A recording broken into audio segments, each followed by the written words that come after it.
My fiancée gave my dog to a shelter. It's me or the mutt, she said. I replied, I see. Then I sent the shelter proof of her animal cruelty complaint and adopted my dog back. Now she has a court date and is begging me for help. I, 32 male, am an architect. I live in a house I designed, a place where every line has a purpose and every material is chosen for a reason. I try to live my life the same way, with careful planning and intention.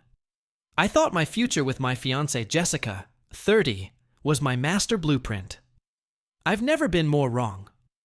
I came home from a site visit 2 days ago to a house that was unnervingly silent. My golden retriever, Winston, always greets me at the door. He does this goofy, full-body wiggle, usually with his favorite worn-out stuffed lobster in his mouth. But that day, there was nothing. No wiggle, no lobster, no Winston. I called his name. An echo. I walked through the house, a cold knot tightening in my gut. His bed from the corner of the living room was gone. His food and water bowls weren't by the back door. The little rack where his leashes hung was empty. Jessica was in the kitchen, scrolling on her phone and sipping a glass of Sauvignon Blanc. She looked up as I entered, her expression placid. Hey, I said, my voice strained. Where's Winston? Took a deliberate, slow sip before answering. I took him to the county shelter. The words didn't compute for a second. I just stared at her, waiting for the punchline. You what? He's just not a good fit for the life we're building, she said, her tone matter of fact. With the wedding coming up and then kids, I was being practical. It was time. My brain felt like it was short-circuiting. Winston is 7. I've had him.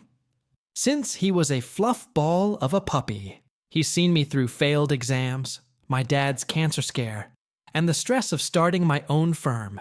He is a part of my foundation. Practical. The word felt foreign in my mouth. Jessica, you don't just get rid of a family member. We talked about this. I told you he was non-negotiable. I know, she said, finally getting up and walking toward me. She tried to place her hands on my chest, but I instinctively stepped back. But I thought you were just being sentimental. He sheds constantly. He's always underfoot. Today, he was whining all morning while I was trying to finalize the floral arrangements, and I just realized it had to be either him or me. I made the executive decision. The ultimatum she created and executed, all in one afternoon. I felt a strange, cold calm descend. It was the detached focus I get when a major project goes wrong. The emotion has to be walled off, so the problem can be solved. I see, I said. It was all I could manage. Her smile was relieved. Good, I knew you'd understand. This is for the best. For us. I didn't reply. I just grabbed my keys, walked out the door, and got in my car. The calm held until I was on the road, and my hands started shaking so badly, I had to grip the steering wheel to keep them steady. At the shelter, the smell of disinfectant and the low hum of animal anxiety hit me hard. I explained the situation to a woman at the desk with kind, tired eyes. She typed Winston's description into her system. Her brow furrowed. A golden retriever. Yes, surrendered this morning. The paperwork lists the reason for surrender as aggression. There's a formal or complaint attached, filed by a Miss Jessica Becker, stating the dog bit her on the arm unprovoked. The world went red, then snapped into sharp, terrifying focus. She hadn't just surrendered him. She had lied to put a target on his back. A bite history makes a dog almost unadoptable. It's often a death sentence. Winston, who lets neighborhood. Kids use him as a pillow, who has never shown an ounce of aggression in his life. The architect in me took over. A flawed design must be demolished. That's a lie, I said, my voice level despite the fury churning inside me. I am the registered owner. My name is on his microchip and all of his vet records. I have security cameras in my home. I can prove. That never happened. The woman nodded, her expression grim. I'll need to verify that. If you're on the chip and vet records, you can reclaim him. But this complaint, once it's filed, we have a duty to report it. If you can prove it's false, you should file a police report. That's the only way to officially challenge it. It took an hour of phone calls to my vet to have his records faxed over, of waiting while they scanned his chip, and it came back to my name and number. Finally, they brought him out. He looked confused and scared, but the moment he saw me, his tail gave a tentative thump, then another, until his whole body was wiggling. I brought him home. Jessica has been calling and texting, but I haven't answered. The engagement ring is on the kitchen counter. I've already downloaded the video files from this morning. They show Jessica getting annoyed at Winston for nudging her hand for a pet, then luring him into her car with a treat. No bite, no attack, just betrayal. She wanted to be practical. She's about to learn all about cause and effect. Update 1. It's been a while. Things have moved at the speed of bureaucracy, which is to say, molasses in winter. Thanks for the comments on my original post. They were a lifeline when I felt like I was losing my mind. The day after I brought Winston home, I filed a police report for the false complaint Jessica filed. I provided them with the video evidence. The officer was professional, but non-committal, saying they would investigate. That was the start of the long, agonizing wait. The confrontation with Jessica was ugly. I had her things packed into boxes within a week. She'd been staying at her parents' place, bombarding me with texts that swung wildly from, "I'm so sorry, I'll do anything," to "You're a monster for choosing a dog over me." When she came with her father, Charles, to get her stuff, she tried to play the victim. "Thomas, please," she said, tears in her eyes. "Don't do this. It was a mistake. I was stressed." "It wasn't a mistake, Jessica. It was a choice," I said, standing in the doorway while her father loaded boxes into his SUV. "You lied to try and have my dog killed. The only thing I have left to say to you is that you should probably find a good lawyer." That's when the first real countermove came. About a month ago, I received a certified letter from a law firm. It wasn't a clumsy demand for custody. It was smarter and colder. It claimed that Winston was shared property acquired during our engagement, and that she had made significant emotional and financial investments in the animal's well-being. It demanded I either surrender the dog to her or provide financial compensation, to the tune of $5,000. My heart sank. It was absurd, but it was official and threatening. I took it to a lawyer my own client had recommended. Her name was Sarah. She wasn't a cinematic character who laughed out loud. She read the letter with a thin, wry smile. "This is an emotionally driven tactic," she said, tapping the page. "It's designed to bully you into a settlement." Her financial investment is legally meaningless unless she has receipts. And claiming a dog you've owned for 7 years is shared property from a 2-year relationship is a stretch. We'll draft a response. Response was a masterpiece of legal prose, citing precedent regarding pet ownership, dating a relationship, and politely requesting documentation for her alleged $5,000 investment. We never got a reply. The real blow came at work. My biggest client, the head of a major commercial development, called me in for a meeting. He looked uncomfortable. "Thomas," he started, "I got a strange call last week. It was from your ex-fiancée. She told me she was deeply concerned about your stability and ability to handle this project." My blood ran cold. This was the sabotage I had feared. "She's lying," I said, my voice tight. "I gathered that," he said, holding up a hand. "But you need to understand my position. I have stakeholders to answer to. The perception of instability on a project this large is a problem, regardless of the truth. I'm not pulling you from the project, but I'm telling you, this has put you under a microscope. Keep your head down, meet your deadlines, and don't give me a reason to doubt you." It wasn't, "We've got your back." It was a warning. A single misstep on a multi-million-dollar project, and I could be ruined professionally. The stress has been immense. Every night I come home exhausted, terrified of a phone call or email that could end my career. Winston seems to sense it. Spends most evenings with his head in my lap. A quiet, furry anchor in a storm of my own making. Update 2. The wheels of justice grind slowly, and they grind you down in the process. For months, there was nothing but silence. The police investigation into the false report was ongoing. My lawyer said this was normal. Jessica and I existed in a state of Cold War.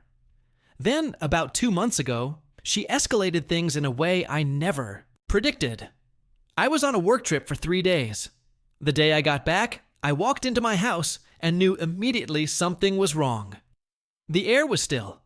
I did a quick walkthrough. Nothing seemed to be missing. But when I got to my office, my stomach dropped to my shoes.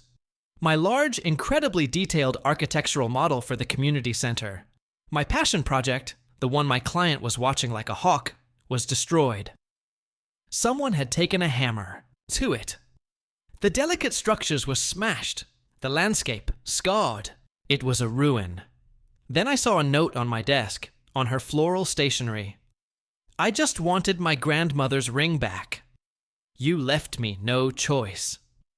I checked the small box where I'd kept the engagement ring. It was gone. She had used it as an excuse. I went straight to my security system. The footage from the day before showed Jessica's car pulling up. She used a key she must have had copied to let herself in. She went straight to the office. The camera in there caught everything. She spent a minute looking for something before her eyes landed on the model. Her face was a mask of pure rage. She picked up a heavy tape dispenser from my desk and just laid into the model, methodically, viciously. Then she grabbed the ring box and left. My first call was to my lawyer. My second was to the police. This time, there was no ambiguity. It was breaking and entering, theft and destruction of property, all on camera. The police response was again procedural. They took my statement, collected the video evidence, took photos of the damage, and dusted for prints.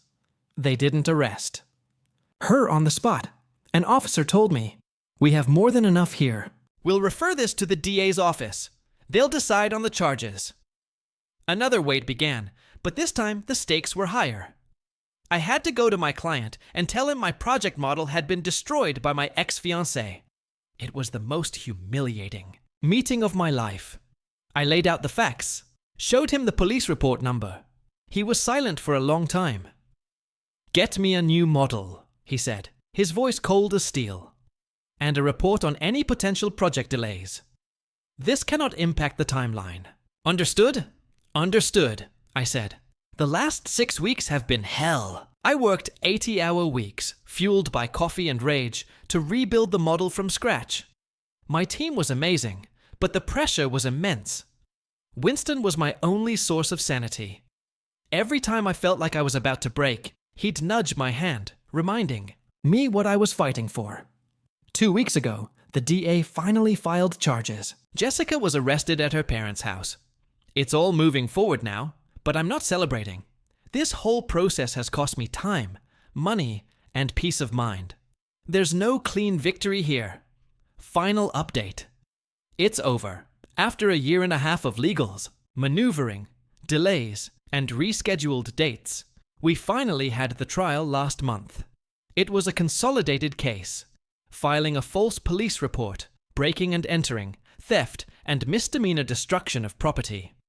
My lawyer had prepped me extensively. Just the facts, no emotion. Let the evidence speak, and it did. The prosecution played my security footage. First, the video of Winston being gently lured into her car. Then, the video of her breaking into my office and methodically destroying my work. The contrast was stark and damning. The shelter director testified about the danger of a false bite report. A police officer testified about the B&E. I testified about the timeline of events and the professional cost of the destroyed model. Jessica's defense was to paint her as a woman scorned, pushed to the edge by a cold, unfeeling partner. Her lawyer argued emotional distress. Jessica cried on the stand. It didn't work. The evidence was too clear, too calculated. The judge found her guilty on all counts. There was no jail time, which we expected. The sentence was 2 years of probation, a significant fine that covered court costs, and the $4,800 assessed value of the destroyed model. 250 hours of community service. The judge specifically barred her from working with animals and court-mandated psychological counseling. And of course, a criminal record. She voluntarily surrendered her teaching license before the state board could revoke it. I saw her on the courthouse steps afterward. She was standing with her parents, Charles and Nancy, her face pale and blotchy. She saw me and walked over, a desperate, wild look in her eyes. "Are you happy now?" she hissed. "Look at what you've done to me. I have nothing left." A year ago, I might have felt rage. On that day, all I felt was a profound sense of exhaustion and pity. "You did this, Jessica," I said, my voice barely a whisper. "Every single step, your choices, your consequences." "I can't pay these fines," she pleaded, her voice cracking. "My parents are helping, but Thomas, please, for what we once had—" "What we had was a lie," I said, turning away. "I have to go walk my dog," and I left. Life is quiet now. The fear that haunted me for over a year is finally gone. The community center project was a success, and my firm's reputation is stronger than ever. The house doesn't feel empty. It feels like mine again. A few weeks ago, I unearthed the original blueprints for the house I designed for Jessica and me. I almost threw them away, but then I had a better idea. I laid them out on my drafting table, took out my pens, and started to redesign. I erased the massive walk-in closet in the master suite and replaced it with a custom dog washing station, with a heated floor and a ramp. The formal dining room she wanted is now a library with a large bay window and a built-in dog bed. I renamed the plan on the title block. It no longer reads The Miller-Becker Residence. It just says Home. It's just me and Winston. It's a quiet life, a simple one, but it's built on a solid foundation. And this time, I know it will last. Thank you all for being a part of the demolition and the reconstruction. We're good now.